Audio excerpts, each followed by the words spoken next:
Alright, buckle up, because I've spent way too many hours, probably my entire life at this point, watching 969 YouTube videos on financial independence. That's right, 969. I'm basically a financial guru now, or at least I've got a PhD in YouTube University. I'm not retired on a yacht yet, but I've learned some game-changing lessons that can help you get closer to financial freedom. So, grab a snack. Preferably a cheap one, because we're about saving money here. And let's dive into the top 5 lessons I learned from this financial independence video marathon. Oh, and stick around to the end for a bonus tip that might just blow your mind. Lesson number 1, you don't need to be rich to start. Seriously. I watched so many videos where people were like, invest $10,000 in this stock. And I'm over here like, bro, I've got $10 and half a sandwich. But here's the thing. Financial independence starts with small steps. Every single guru, from Dave Ramsey to that guy with 12 subscribers, said the same thing. Start where you are. Save $5 a week? Awesome. Invest $10 a month in an index fund? You're a rock star.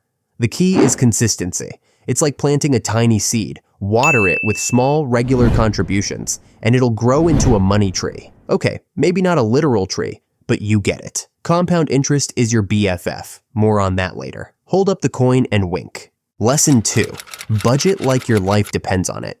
Because, let's be honest, it kinda does. I used to think budgeting was just for boring people who hate fun. But after video 472, I realized it's like planning a heist. You've gotta know where every dollar is going, like it's a secret agent on a mission. The 50-30-20 rule kept popping up.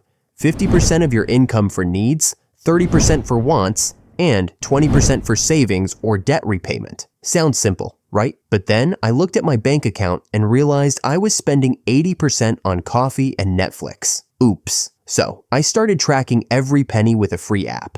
There are tons out there, like YNAB or Mint. It's like putting your money on a leash. No more sneaky $20 pizza orders escaping your wallet. Okay, maybe keep the pizza, but budget for it. Lesson 3. Compound interest is basically wizardry. I swear, after video 600, I was ready to build a shrine to it. Here's the deal.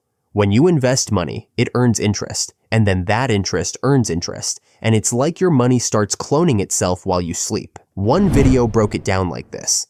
If you invest $100 a month at an 8% annual return, pretty average for the stock market, in 30 years, you could have over $150,000. That's not a typo. Start early, and time does the heavy lifting. I kept hearing, the best time to start was yesterday. The second best time is now. So, open a retirement account, throw in what you can, and let compound interest work its magic. Just don't expect to be Jeff Bezos by next Tuesday. Unless Jeff's secret is compound interest.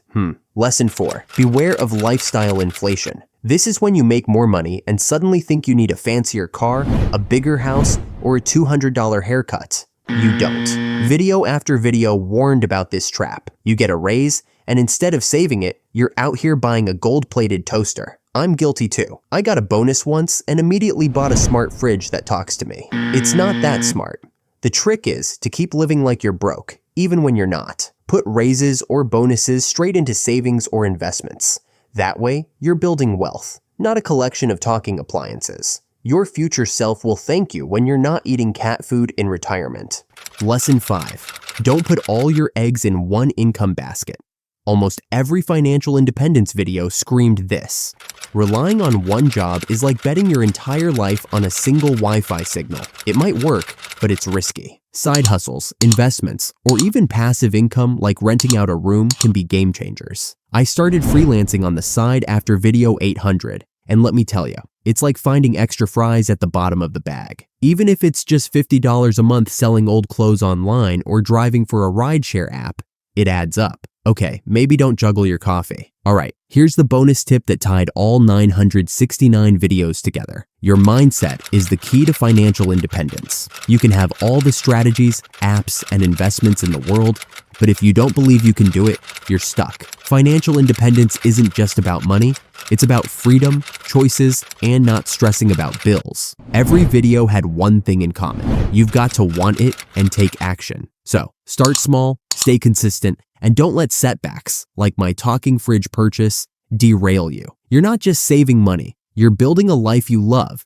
You've got this. So, there you have it. 5 lessons, and a bonus tip from my 969 video journey to financial independence. I'm not on a yacht yet, but I'm closer than I was at video number 1. If you found this helpful, smash that like button, subscribe, and ring the bell so you don't miss more money tips, because I'm not watching 969 more videos just for fun. Drop a comment below. What's your number 1 tip for financial independence?